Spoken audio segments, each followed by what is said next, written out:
Con la alegría de recibir a una columnista, a un nuevo staff entre nosotros, la licenciada Vanessa Pagano, profesora de Historia, vamos a presentar a ustedes un tema de alta vigencia y, si nos volvemos para atrás, de 45 años atrás, históricamente lo que ocurriera en Villa Ocampo.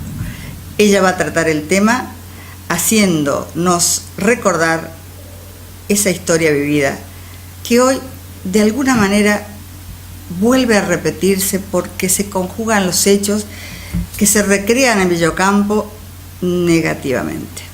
Pero hay que saberlo. Y hay que saber desde la voz profunda de quien investiga y de los ocampenses, que es fundamental. Muy buenas tardes, muy bienvenida Vanessa al Estar de Entre Nosotros. Hola Bea, buenas tardes a toda tu teleaudiencia. Muchísimas gracias por estar aquí, por aceptar el reto de ser columnista y realmente bienvenida porque la historia en su devenir es memoria viva y necesitamos a alguien que nos hable de ese rinconcito de historia, como dijiste vos.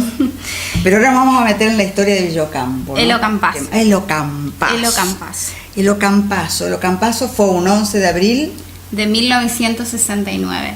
La década del 60, entonces. La década del 60. La gente seguramente se acordará de la movilización social o de la marcha del hambre, como le llamaron algunos, de las ollas populares. Algunos periódicos le llamaban también el grito de Villa Ocampo.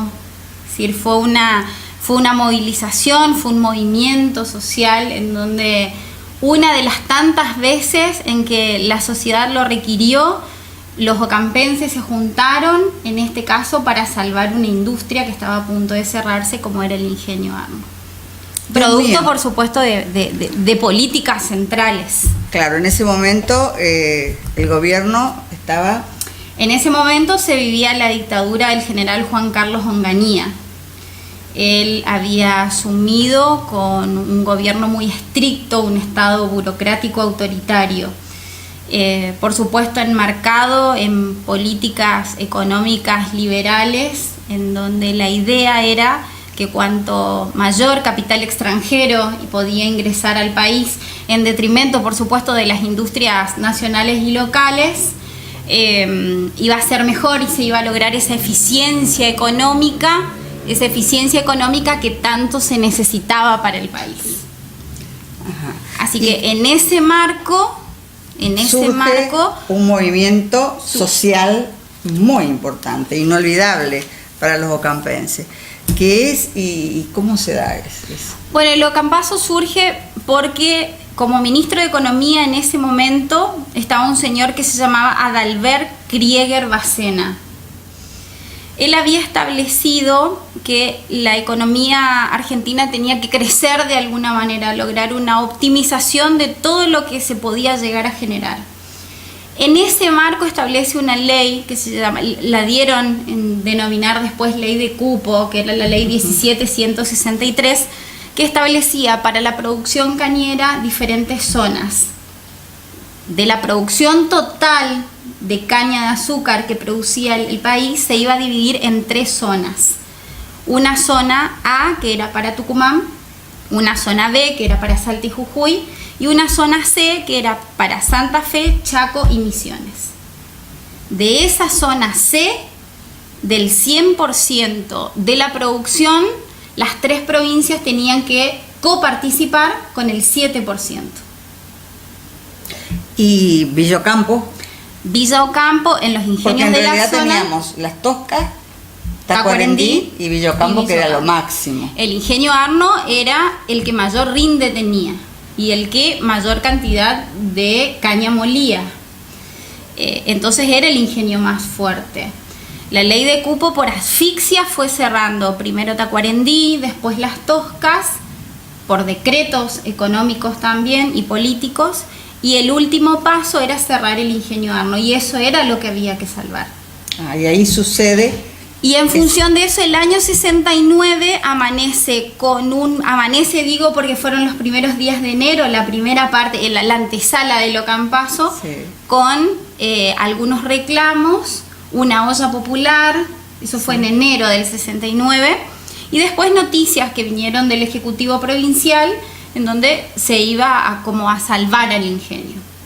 Pasó enero, febrero, marzo, y en abril, para los primeros días de abril, se enteran que iba a llegar el decreto de clausura del ingenio. Y es ahí donde los obreros y la población comienzan a movilizarse. En la avenida San Martín. En la avenida San Martín, un 11 de abril. Comenzaron con Yo tenía 17 años y no puedo olvidarlo. Recuerdo la olla, recuerdo las corridas. Las corridas. Porque hubo cosas feas. Mi papá justamente también estaba metido en esas cosas. Y tuvimos que cruzar un campito desde lo que es el Jockey hoy, era el club social. Claro. Desde ahí se reunieron, Ahí hubo se todo reunieron. un... Bueno, y nosotros cruzamos, nos sacaron a nosotros que éramos criaturas y nos llevaron a la casa de alguien, no me acuerdo. Pero después también recuerdo otro momento que tuvimos que ir hacia la parroquia. O sea que eso quiero que les cuente a la teleaudiencia lo que fue ese movimiento. Muy fuerte, el pueblo entero. El pueblo se con movilizó. discrepancias también entre sí, ¿eh? También había como columnas Sí. que avanzaban. Por Sí. un lado, columnas de los obreros que tenían la intención de ir hacia la Ruta 11 para iniciar esta marcha hasta llegar a la capital provincial reclamando e intentando salvar el ingenio. A su vez, otra columna se encargó de ir hasta lo que era el Palacio Municipal en ese entonces, que en función de todo esto está la renuncia del entonces intendente Zambrana, con una nota muy emotiva en donde él explica por qué él presentaba la renuncia ante no poder solucionar el problema.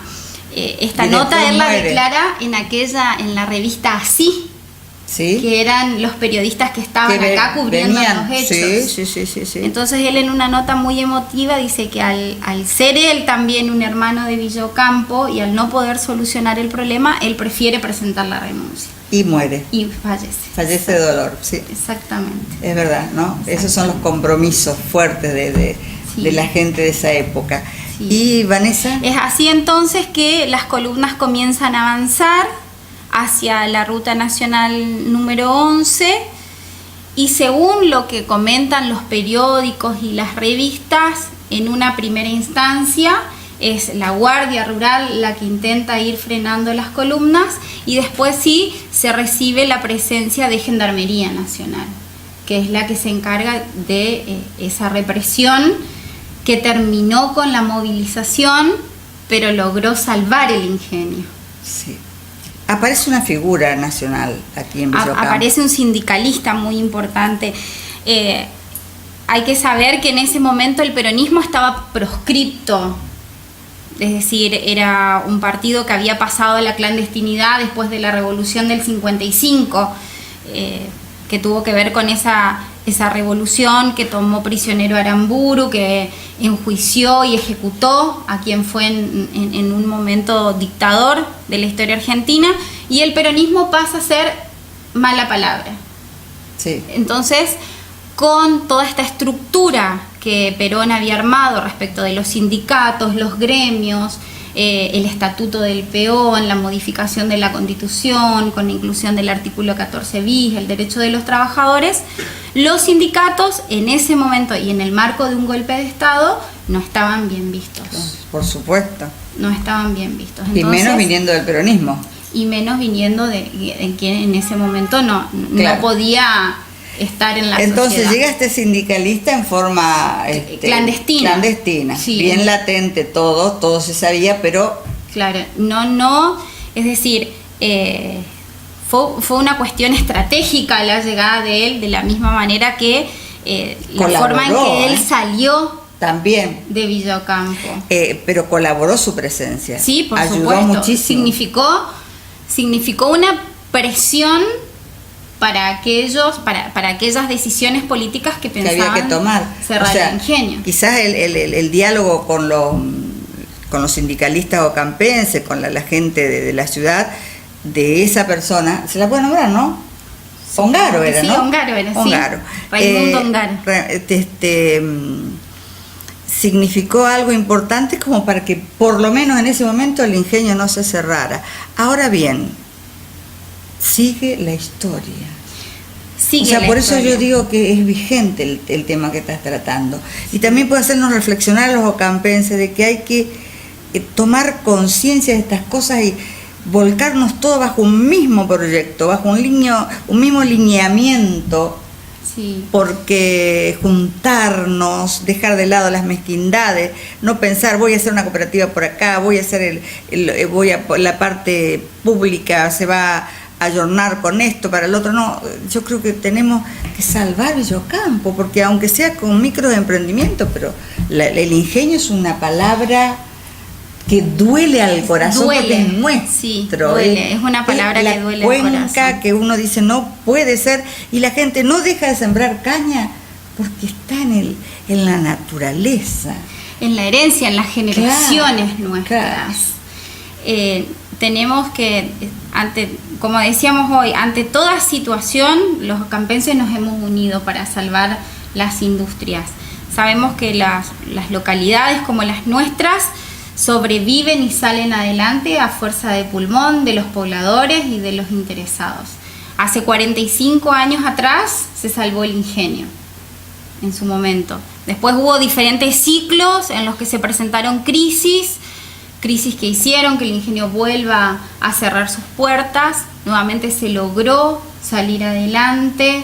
Estoy hablando del año 94, estoy hablando del año 2004 y así sucesivamente, con diferentes ciclos y compañías que lo van administrando. Y ahora estamos, ante la situación conocida, que es lo que están pasando los obreros de la papelera. Uh-huh. Y que también tiene que ver con el apoyo, con la solidaridad y con la presión, la fuerza que puede llegar a generar la sociedad para salvar también esta industria, esta fuerza productiva que tenemos en la zona. Claro que sí. Y y también el ingenio, que todavía no sabemos qué va a pasar este año. Con el ingenio, que no se sabe, con la zafra qué va a pasar. Con la zafra, con sí, la realmente. zafra qué va a pasar. Hay que seguir. Esta investigación me parece fantástica porque llega a otras personas. Por ejemplo, lo escribió alguien de Reconquista y tenemos próximamente una visita importante, que es la del escritor Carlos de Frade, que investigó sobre el ocampazo, ¿no es cierto? Exactamente. El ocampazo fue una serie, se generó mediante una serie de movimientos también. Entonces, en la historia se lo ubica al ocampazo en abril de 1969, en mayo, los dos rosariazos que hubo, y después en Córdoba. Y en Tucumán fue ya en junio de 1970.